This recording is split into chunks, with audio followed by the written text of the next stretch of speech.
Hey, this is Jeremy, and it's finally time to talk about hard truths. But I love you.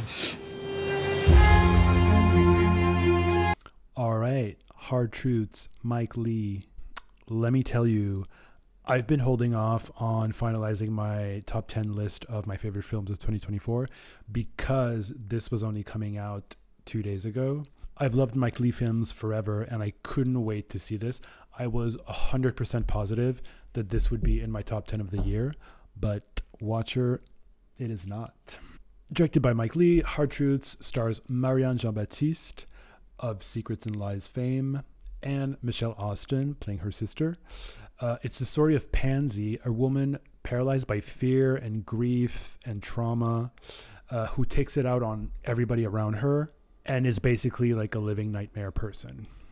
And the way Mike Lee works is kind of organic. He chooses actors that he wants to work with. He tells them to do some research and go people watch and come back with a bunch of characters, the people that they saw in real life. They then talk about them together, one on one with Mike, and then they choose one, and then they start having these improv sessions with some of the other actors. Mike gives them cues, builds like a narrative, and then they set some of those scenes in stone, and then the actors get their parts, and they don't know much else about what the story is for the other actors. No one knows what's going to end up in the final film or where their characters are really going. So this is obviously like a fascinating process, and I don't know anybody else that works like this, but when all is said and done, all we have to judge it by is the final product.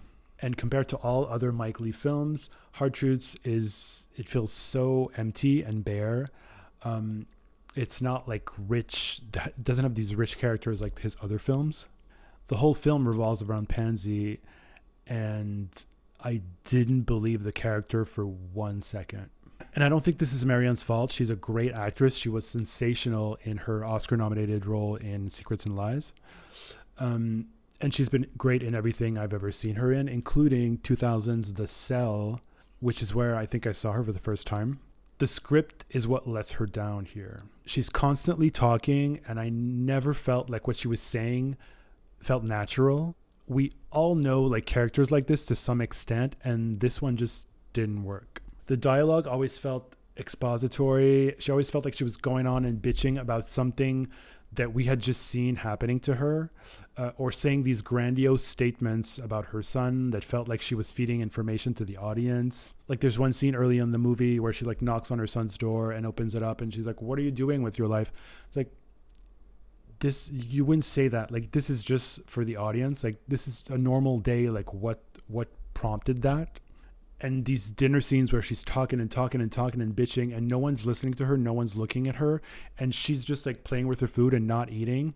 So it felt like a play, like go, like just talk shit, and then boom boom boom. And she's with these people every day. Like, you think that the character would understand that they're not listening, and that like her immediate family isn't the people that she should be bitching to. And then one scene, she's like yapping to her sister while her sister's trying to do her hair. And for like 10 minutes, she keeps moving her head and her sister can't do anything. And it's like, the sister would say something. Like, this is just to let the character talk, and it doesn't feel real. Like, her complaints and her explosions, like, they always feel like the easiest thing, the most obvious thing to complain about. And she's constantly scowling and looking out a window, pissed. And it's just all too much. There were no subtleties. And it's not too much in the sense that these people don't exist. They do exist. It's just that what was being said and done in the context of the movie didn't feel organic. It didn't feel like a real person. It all just felt like put on. And I don't want people to think that I'm being like super picky, but for a movie like this that is all about one character, if the dialogue doesn't feel real, then the whole movie doesn't work. Like, that's the reason for the movie to exist. And the whole thing never really goes anywhere. It's just scene after scene of her being woken up from sleep by people and going off. Like, I'm not joking. Like, this character gets woken up from a deep sleep like 7 different times in this movie, and just jumping up and screaming every time. We get glimpses and bits of information as to why Pansy is like this. But it doesn't feel like it's enough. Like, we know she's in pain, but she doesn't seem to want to get better.